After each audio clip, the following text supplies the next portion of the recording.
It's week number 8, everybody, and spring break is right around the corner as the snow keeps coming down, and we're still wearing, I don't have my gloves on now, but we still got our toques on and our warm weather clothes. And I'm just going to remind you that if you're planning your hot weather getaway, don't forget your running, walking shoes, because you've got to keep going. We are in week number 8. Oh, I know you've done your over halfway 5Ks, and wasn't that awesome to discover that you can do it, and that you probably felt like, wow, I could have kept going. I could have finished 10 kilometers. And the secret is you probably could have, but hold on, because we've still got another 5 weeks. We're going to finish this thing, and then you will truly do it in the best way possible. But here's my comment for this week.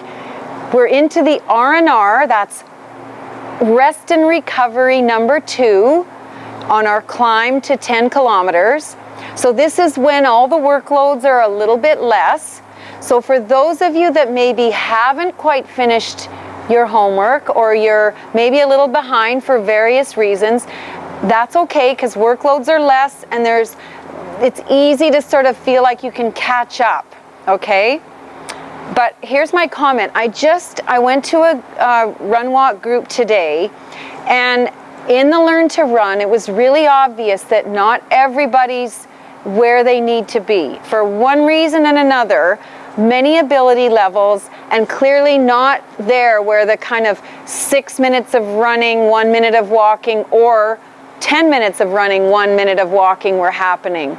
So here's my little bit of advice for those of you that are not, are feeling a little discouraged because you haven't been able to fit all the sessions in. It might be worthwhile to back off, do the total amount of time in the Learn to Run program, but take it to just simply run a minute and walk a minute.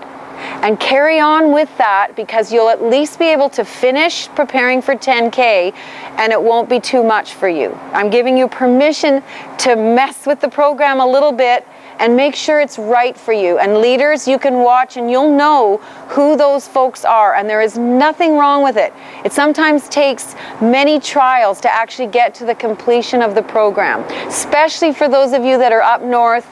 And here in the Lower Mainland, it's not great conditions. And up north, I know you're dealing with so much more in terms of weather challenge.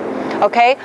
Bear with me. One more thought process here. In the Learn to Run, those of you now, I'm asking for honesty. That's where we need to be honest about what you're feeling, because we're talking about impact, right, with running and walking. So you've got to be honest with what you might be feeling.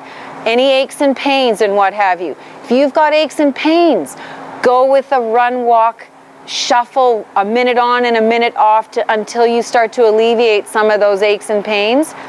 And also, leaders, coordinators, the RunWalk option in week number 8, starting now, is really the option. If I could change all the written material, I would have RunWalk option as the number 1 option. The sort of completion option of running solidly for 10K, that would be secondary. Okay, I just want everyone to understand it's more mental than it is physical at this point. Preparing for 10 and 1s will get you to that 10K distance, the Vancouver Sun Run, safely. And in fact, you'd be able to run the whole way, having prepared doing 10 and 1s if that's what you wanted to do.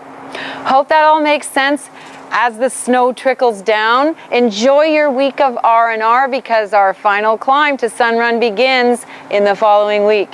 Have a good one.